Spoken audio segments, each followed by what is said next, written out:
As we all learned in documentaries like Raiders of the Lost Ark, the Nazis weren't just uniformed retro anti-Semites, no, they were also well into the occult, and the Nazis in Wolfenstein aren't any different. Anyway, it's not just the Nazis who go all magic, it's also you, or rather BJ Blazkowicz, the dick you're having to be. Early on, BJ finds a magic amulet thing that gives him special abilities, like the ability to access a sort of alternate reality called the Veil, which looks like a sort of 1940s version of Tron. He's also got the power to slow down time, so he can shoot Nazis in the neck in slow motion. Like this.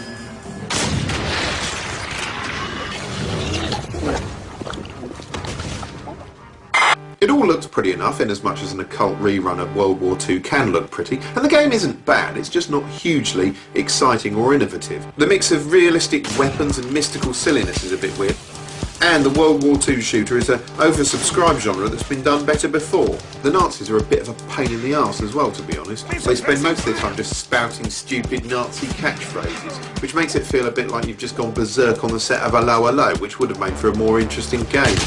Get in now! Because the game is set up with a vague nod to open world scenarios, you have to spend a lot of time wandering around in between missions, endlessly retracing your steps in a depressing little town looking for jobs to do. It's like living in Stoke. And you have to have loads of conversations with all these really boring, humourless members of the resistance, which means you end up sympathising with the Nazis. Agent Blazkowicz, the device you discovered in the hospital basement is the Thule portal. I always find myself doing the same thing when I'm faced with a boring conversation in games like this. I just sort of wander pointlessly around the room and look from side to side while they're talking. Or sometimes just jump up and down pointlessly. And what are you going to do, talk the Nazis to death?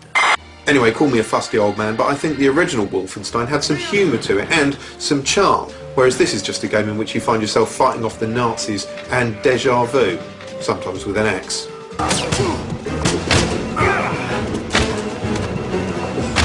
You know what's coming next? It's TV funny man Dara O'Brien talking about something that annoys him when he plays games. Games will deny you content if you're not good enough. If you haven't earned it, you don't get to see the latter part of the game. And that doesn't happen in any other medium. Rarely will a book stop you and go, are you understanding the book? Talk to me about the character's development in the initial 3 chapters. What themes have emerged? And if you incorrectly answer, it'll go, read the chapters again. That doesn't happen in other media. If you buy a Klaxons album, it doesn't go, your dancing isn't good enough. Dance again. Only then can you hear the rest of the album.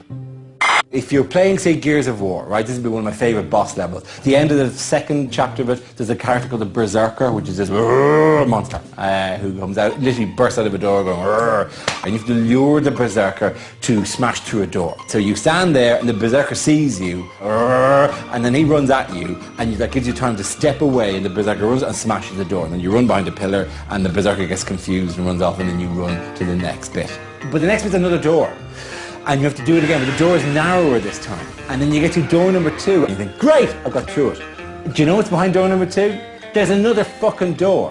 There is no need for there to be a 3rd door. It makes no sense that this building would have 3 hallways.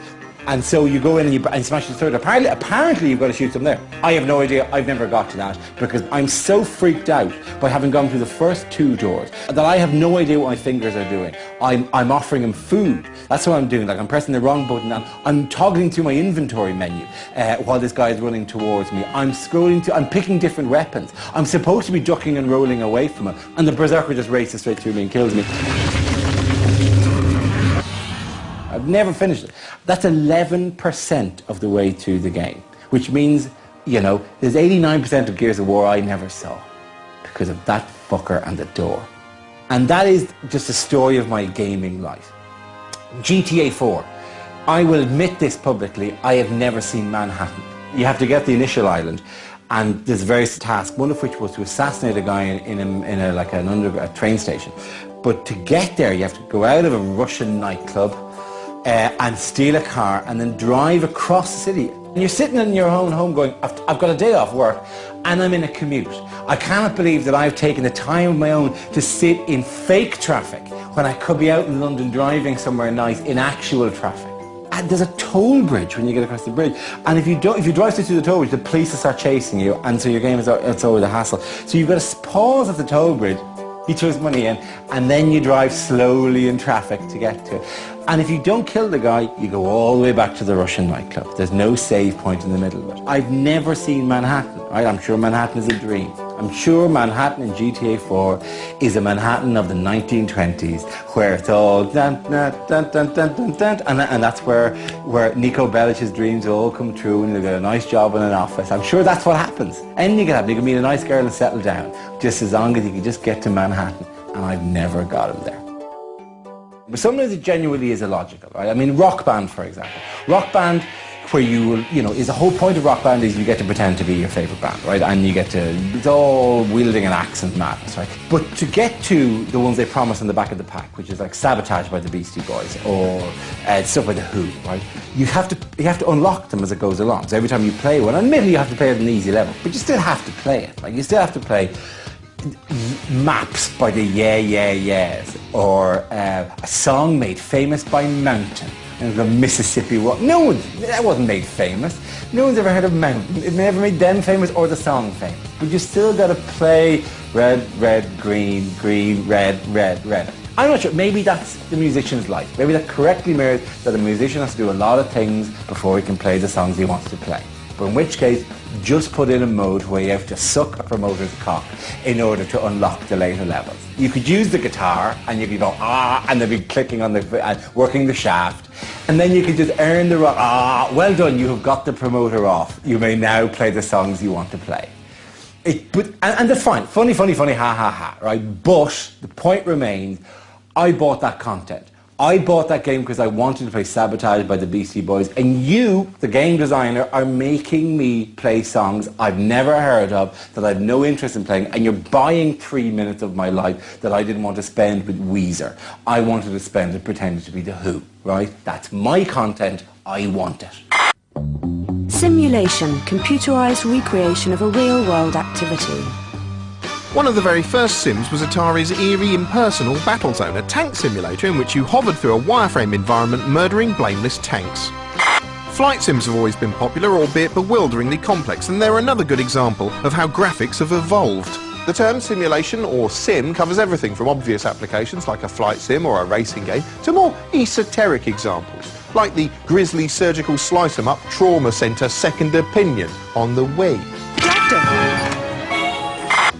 Other Sims include the thrilling domestic drudgery of The Sims, or the tranquil rural boredom of this farming simulator, which brings the excitement of being a f***ing Wurzel kicking and screaming into your computer. Strategy, a game which tests the player's tactical decision-making skills. Popular strategy games include cerebral titles like Civilization, in which you conquer the planet either militarily or culturally, and more action-oriented fare like the microscopic killing fields of Command & Conquer. Strategy games are brilliant if you love plans and planning. If you're basically a little armchair Hitler, I don't like them. Puzzle game, a game involving a puzzle. The inherently satisfying slot-em-up Tetris is the best-known puzzler, but there's also an intriguing new breed that experiments with other gaming forms to mind-expanding effect. Games like the challenging Portal, in which you have to play with physics and spatial awareness, or even platform puzzles courtesy of the insanely clever time-meddling indie game Braid. RPG or role-playing game, an interactive narrative with the emphasis on exploration in which the player's character develops over the course of time. Role-playing games like Final Fantasy are massive time sponges, basically, in which you spend hours building up characters and going on epic quests.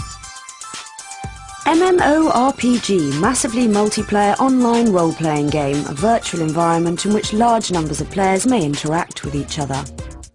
This is your World of Warcraft online fantasy world type thing, which soaks up hours of your time as you run around pretending you're an archmage or a bloody lion monster or some such shit. I've never really understood the appeal of these MMORPGs myself, but then I hate people enough in the real world, let alone bothering to enter a second made-up universe to learn to despise them all over again. Adventure game, an interactive narrative in which the player assumes the role of the protagonist. Early adventures may not have been much to look at, but they were incredibly entertaining. The Infocom Hitchhiker's Guide to the Galaxy, written by Douglas Adams, is still possibly the funniest game ever made, honestly. The point-and-click adventure, such as the excellent Monkey Island here, is another great lost gaming genre.